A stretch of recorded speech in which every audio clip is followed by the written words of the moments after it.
салому дуруд бар шумо тамошобинони гиромӣ.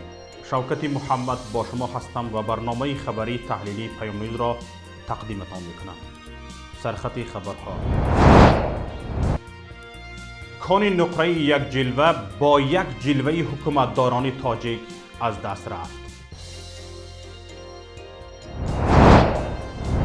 қирғизистон рӯёнидани маблағ барои ниёзи мактаб ва ё баргузории чорабиниҳои фарҳангӣ аз ҳисоби волидони хонандагонро манъ кард. вазири хориҷии Иёлоти Муттаҳидаи Амрико эълон кард, ки кишвараш Эронро аз дастрасӣ ба манобеи молӣ маҳрум мекунад. тақдими маъданҳои зеризаминӣ кону манбаъҳо ба Чин тараф ба худ шакли ғоратгаронатар мегиранд.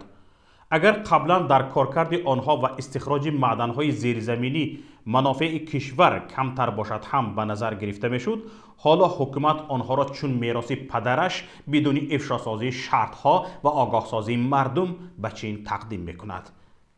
қаблан коршиносон саҳми кишвари Чин дар корхонаи истеҳсоли тиллоии зарафшонро, ки 75% аст, ғоратгарона меномиданд.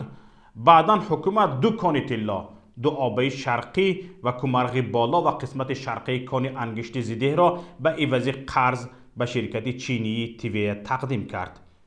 ин ширкат эълон карда буд, ки дар сурати қарзашро напӯшонидани тиллои ин ду кон, ҷониби Тоҷикистон омода аст конҳои дигарро дар ихтиёраш гузорад. аммо баъди санҷишҳои геологӣ маълумот дар бораи ин конҳоро сирри тиҷорӣ эълон кард. طبق معلومات گوناگون ذخیره طلا در این کانها به مراتب بیشتر از قرضی است که تاجیکستان برای ساختمان نیروگاه گرمی دوشنبه 2 نزد این شرکت دارد. اما در اختیار شرکت چینی کشی سینای دادی ماینینگ اینوستمنت لیمیتد گذاشتن کان نقره یک جلوه گذشت‌های قبلی حکومت تاجیکستان نزد شرکت‌های چینی را زیر سایه برد. این کان نه تنها بدون کدام حق یا مبلغ به شرکت چینی تقدیم گردید، بلکه شرکت از پرداخت اندازها و باشهای گمرکی برای 7 سال هم آزاد شد. حکومت هیچ شرحی که چرا یک کان بزرگ نقره را به چینی ها تحفه کرد نمی‌دهد. گذشته از این درباره حجم نقره در این کان به مردم دروغ گفته است. فاروق حمرالی‌زاده رئیس کمیته سرمایه‌گذاری و اداره اموال دولتی تاجیکستان که طرح دادن کان به چین را در پارلمان معرفی می‌کرد، ذخیره نقره در این کان را 113 تن گفت. اما خبرگزاری از پولوس به نقل از سرریاست گیولوژی تاجیکستان این ذخیره ها را نزدیک به 205 تن خوانده است. فرق بین دو معلومات قریب 100% است. اما مقامات ولایت مختار کوهستان بدخشان رقم دیگری را ذکر کرد که 2 برابر بیشتر از رقم ارائه کرده سرریاست گیولوژی است. در پاسخ به واکنش به انتقاد مردم، مقامات بدخشان ذخیره نقره در کان یک جلوه را 415 تن گفتند. یعنی از روی گفت حکومت بدخشان فاروق حمرالی‌زاده ضمن معرفی طرح در پارلمان ذخیره نقره را 4 برابر کمتر نشان داده است. خود همین بنده خدا زمان رهبری سرریاست گیولوژی نزد حکومت تاجیکستان بود و همان زمان درباره کان نقره یک جلوه گفته بود ترکیب نقره در آن به مراتب از کان کلان منصور، بزرگترین کان نقره در آسیای میانه، بیشتر است. به گفته او ترکیب میانه نقره در هر تن سنگ معدن 640 گرم را تشکیل می دهد، در حالی که همین ترکیب در کان کلان منصور به 50 گرم در 1 تن برابر است. حمرالی‌زاده نه تنها در حجم ذخیره دروغ گفت. وقتی شکرجان ظهورов رئیس مجلس نمایندگان از او پرسید که از دادن این کان به چینی ها کشور چی نفع میبردارد، او گفت تاجیکستان از این شرکت تنها انداز میگیرد. این هم در حالی است که ضمن معرفی سازشنامه گفته بود شرکت چینی برای 7 سال از پرداخت انداز و باشهای گمرکی آزاد گردیده است.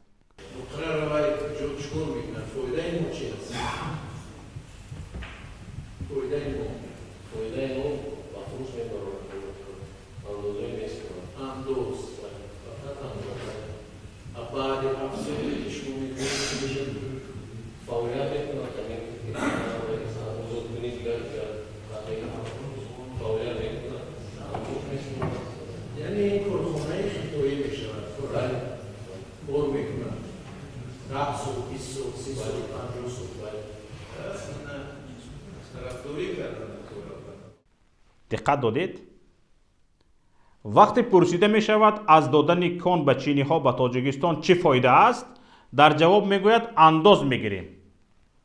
اما در وقت معرفی سازشنامه می گوید به مدت 7 سال از انداز آزاد است. مطابق سازشنامه مذکور با سرمایه‌گذار طبق ترتیب مقرر گردیده آزادکنی از پرداخت انداز از فایده با مهلت 7 سال پیش بینی کرده شده. مبلغی برای تطبیق لایحه به جمهوری تاجیکستان وارد شونده از پرداخت انداز از ارزش باید شده و روش‌های گمرکی آزاد کرده می شود. حالا تنها می شود تخمین زد که چرا حکومت به چینی ها نه تنها 415 تن نقره را تحفه کرده است، بلکه آنها را از پرداخت انداز و باشهای گمرکی هم آزاد ساخته است. طبق اطلاع یک منبع پیام که نخواست نامش ذکر شود، این تحفه حاتمانه حکومت چند سبب داشته می تواند. یکم، این کان را به شرکت چینی غیر رسمی فروختند، یعنی پولی آن به آفشور رفته کان در اختیار چینی ها قرار گرفته است. دوم، بجز قرضهای رسمی، حکومت برای پر کردن بودجه، برگردانیدن قرض و فایزهای آنها، تأمین مقامات امنیتی با تجهیزات زمانوی و غیره قرضهای غیر رسمی میگیرد. این قرضها در یگان حجت رسمی انتشار شونده درج نمیگردند و داد و گرفت آن مخفی صورت میگیرد. امکان دارد که این کان به عوض یک چنین قرض داده شده است. سیوم، امکان دارد این کان به عوض ساختمان مجمعی پارلمانی داده شده است. حالا بگذاریم از دروغ‌های همرلی زاده. 63 وکیل پارلمان که خود را وکیل مردمی هم میدانند، در جلسه نشسته سفسطه‌های رئیسی سر ریاستی گیلاگه را گوش کردند و یکی جرأت نکرد که پرسد چرا این کان به چینی ها داده می شود؟ مردمی که این وکیلان را انتخاب کرده است حق دارد بداند که چرا بایگریش به اجازت مردم و بدون هیچ مبلغ به دیگران داده می شود.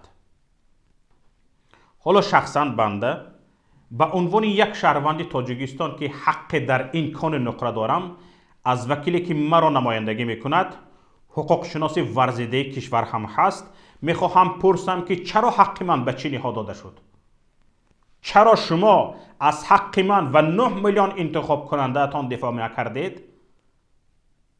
شما وقتی نمی توانید منفعت من و دیگر هموطنانم را از این حکومت دزد حمایت کنید، در آن کرسی وکیلی چه نامعقولی می کنید؟ و چرا من و هموطنانم شما را باید با ماهانه، خانه استقامتی، ماشین خدمتی و غیره تأمین کنید؟ وکیلان نامحترم، شما روزی حتما هم از طرف مردم و هم از جانب خداوند برای این خیانت‌هایتان بازپرسی خواهید شد. فکر نکنید که همه عمر دنبه‌تان روی کرسی وکیلی میماند یا این حکومت دزد تا ابد باقی مانده از شما حمایت خواهد کرد. من بعد به مأموریت مکتب‌ها و هیئت آموزگاران قرقیزستان دستور داده شد که برآوردن مبلغ برای نیاز مکتب و یا برگزاری چاره‌بینی‌های فرهنگی از حساب والدان خوانندگان خاتمه دهند. این و چند خبر و رویدادهای دیگر را در گزارش همکارم عایشه محمدی بشنوید. من بعد به مأموریت مکاتب و هیئت آموزگاران قرقیزستان دستور داده شد که برای راندیدن مبلغ برای نیاز دبستان و یا برگزاری چاره‌بینی‌های فرهنگی از حساب والدان خوانندگان خاتمه دهند. بنا به اطلاع سامانه کیرتک، کنیبک اسحاقов وزیر معارف و علم قرقیزستان دیروز 2 اکتبر قرار را به تصویب رسانید که طبق آن من بعد طلب نمودن مبلغ از خوانندگان و والدان آنها قطعاً منع کرده شود. бар хабари манбаъ вазири маориф тақозо намудааст ки қарори мазкурро ба саҳми ҳамаи мудирон ва омӯзгорони дурдасти қирғизистон бо гирифтани имзои онҳо расонида шавад. вазири маориф ҷиддан талаб намудааст ки минбаъд рӯёнидани маблағ аз падару модар барои доир намудани дилхоҳ чорабиниҳои фарҳангӣ набояд сурат гирад. зимнан исоқов дастур дод то почта ва телефонҳои боварӣ дар тамоми муассисаҳои таълимӣ фаъол шаванд то волидон бевосита тавонанд барои нақси қарори тоза қабул кардаи ӯ арзу шикоят намоянд. дар сурати нақс шудани қарори вазир эҳтимоли аз кор ронда шудан таҳдид мекунад. дар як соли гузашта дар тоҷикистон мубталоии 130 кӯдак ба вируси норасоии масунияти бадан ё ВИЧ ошкор шудааст ки то ин вақт аз ташхис нагузашта ва ин сирашон пинҳон мондааст. бархе аз ин наврасон аз модарони худ олуда шудаанд ва дар ин миён онҳое ҳам ҳастанд ки аз роҳи номаълум ба ин вирус сироят ёфтаанд. мақомот мегӯянд ки кашфи гирифтори кӯдакони то 14 сола ба ин вирус дар муқоиса ба як соли пеш бештар аст. бар асоси омори расмии вазорати тандурустии тоҷикистон дар як соли гузашта 130 кӯдак аз роҳҳои гуногун гирифтори ин вирус шудаанд. бар омори додаи мақомот онҳо 82 писар ва 48 нафар духтар ҳастанд ки бори аввал ташхис ва бо ин вирус сабт карда шуданд. ошкор шудани беш аз 100 кӯдак бо бемории норасои масунияти бадан дар ҳолест ки ба гуфтаи табибон агар зани ҳомила саривақт ба табобат фаро гирифта шавад хатари сироятёбии тифли бадани ӯ аз 40 то ба 2% кам мешавад. аммо ҷои нигаронии мақомот ин аст ки бархе кӯдакон падару модари солим доранд ва аз роҳи номаълум ба ин вирус сироят ёфтанд.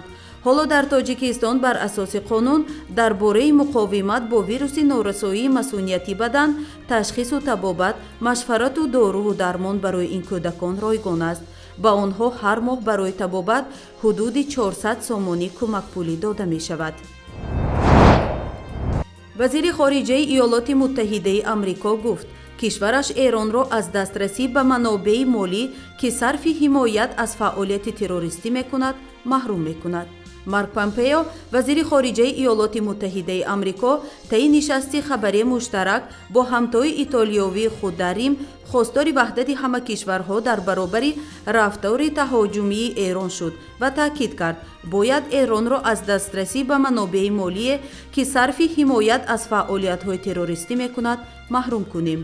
помпео дар ин нишасти хабарие ки пас аз дидор бо Луиҷи Ди Майо вазири умури хориҷаи Итолиё баргузор шуд афзуд рӯйкарди мо дар қиболи Эрон ба унвони ҳомии терроризм дар 2 соли гузашта тағйир накардааст.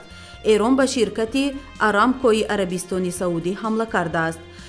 вазири умури хориҷаи амрико бо баёни ин ки дар баробари таҷовузи Эрон ба унвони як таҳдид ниёз ба ваҳдат аст афзуд бо ҳамтои итолиявии худ лағви муҷаввизи парвозҳои моҳворавиро низ мавриди баҳс ва баррасӣ қарор доданд.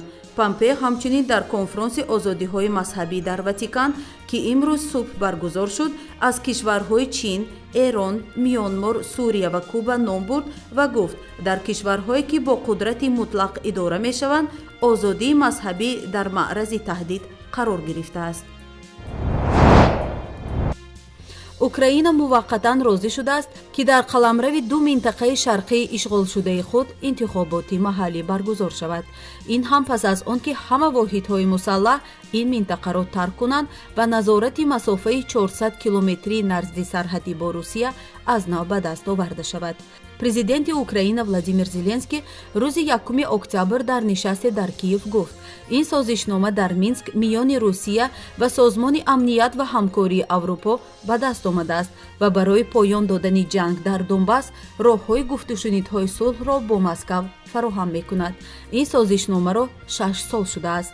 Зеленский гуфт дар зери мили яроқ интихобот баргузор карда намешавад ва нахоҳад шуд. ҳеҷ гуна таслимшавӣ ҳам нахоҳад буд.